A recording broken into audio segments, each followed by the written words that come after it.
জমশেদ আহমদ উচ্চ বিদ্যালয়ের সদ্য অবসর নেওয়া প্রধান শিক্ষক আব্দুদ্দায়ান নিজ বিদ্যালয়ে সংবর্ধিত হয়েছেন। দীর্ঘ ৩৭ বছরের শিক্ষকতা শেষে গত ১৪ জানুয়ারি শেষ কর্মদিবসে দাপ্তরিকভাবে বিদায় নেন। ২৬ জানুয়ারি বিয়ানীবাজার উপজেলার জমশেদ আহমদ উচ্চ বিদ্যালয় চত্বরে প্রিয় শিক্ষককে অবসরজনিত বিদায় সংবর্ধনা দিয়েছে বিদ্যালয় কর্তৃপক্ষ ও বর্তমান প্রাক্তন শিক্ষক-শিক্ষার্থীরা।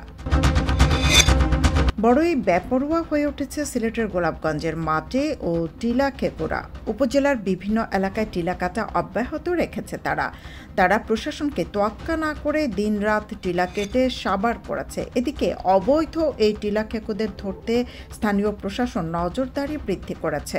সোমবার উপজেলার পৃথক স্থানে ভ্রাম্যমাণ আদালতের অভিযান চালিয়ে এক ব্যক্তিকে ১ মাসের জেল এবং অন্যজনকে নগদ ৫০ টাকা জরিমানা করা হয়েছে। সিলেটের সীমান্ত এলাকায় চোরাচালান যেন থামছেই না। মঙ্গলবার ৬১ লাখ টাকার পণ্য জব্দ করেছে border guard Bangladesh BGB. Sylhet ও সুনামগঞ্জের সীমান্তবর্তী এলাকায় প্রতাপপুর, পান্থুমাই, মিনাটিলা, সোনারহাট, বিছনাকান্দি, সংগ্রাম, কালাইরাগ, কালা সাদেক এবং নোয়াকোট বিওপি কর্তৃক অভিযান পরিচালনা করে এসব পণ্য জব্দ করে বিজিবি ৪৮ ব্যাটালিয়ন। সিলেটে ভারতীয় অনলাইন তীর শিলং জুয়া খেলার অভিযোগে ৬ জনকে আটক করেছে কোতোয়ালি থানা পুলিশ। সোমবার দিবাগত রাত 11:30টার দিকে নগরীর কালীঘাট এলাকা থেকে তাদের আটক করা হয়।